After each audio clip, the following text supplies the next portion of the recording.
Елордада Қазақстан Республикасы Ішкі істер министрлігі мен Сергек Групп компаниясының ұйымдастыруымен жол қауіпсіздігі саласындағы цифрландыру және жаңа технологиялар тақырыбында форум өтті.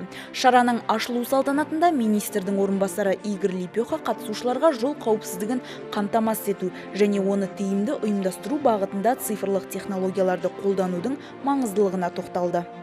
Вы знаете, мы запретили нашим полицейским беспричинные остановки. Өздеріңізге белгілі, біз полиция қызметкерлеріне көліктерді себепсіз тоқтатуға тыйым салдық. Қазіргі уақытта тек жол жүру ережесін бұзу анықталғанда ғана тоқтатамыз. Сондықтан да біз жол жүру ережелерін сақтау мәселесін бақылауда цифрландырудың маңызы зор деп ойлаймын.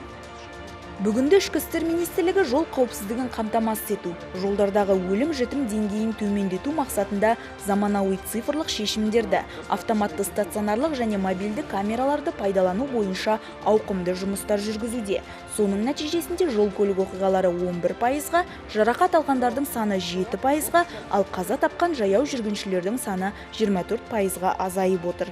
Сондай-ақ көлік жүргізушілері тарапынан жол жүру ережелерін өрескел бұзу, қауіпті жүргізушілер мен жалған мемлекеттік тіркеу нөмірлерін анықтау бойынша енгізілген қорғау жүйесі де өз жемісін беруде. Приложение Қорғау по поручению министра мы провели.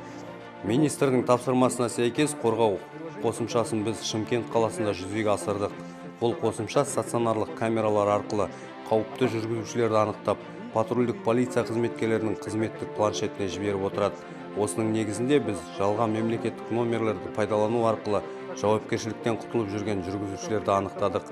Бұл дегеніміз цифрлық шешімдердің біздің жұмысымызға тигізген үлкен септігі деуімізге болады. Түс ауа форумға қатысушылар ішкі істер органдарының жұмысын жетілдіру мақсатында цифрлық полицей, смарт бейнежетондар жобаларын, сондай-ақ Ішкі істер министрлігі жедел басқару орталығының жаңа бағдарламасын басқару үшін цифрлық технологияларды пайдалану сұрақтарын талқылады.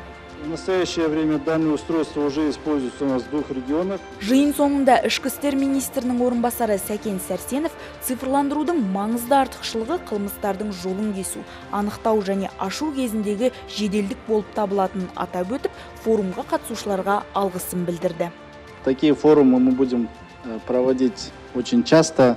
Бұндай форумдарды біз жиі өткізетін боламыз. Аумақтардан баршаңызды жинауымыздың себебі қазіргі уақытта қандай техникалық шешімдер қабылданып жатқанын көрулеріңіз қажет. Бүгін жол қауіпсіздігі, мемлекеттік қызмет көрсету сияқты ауқымды сұрақтарды талқыладық. Сондықтан да форум жақсы өтті.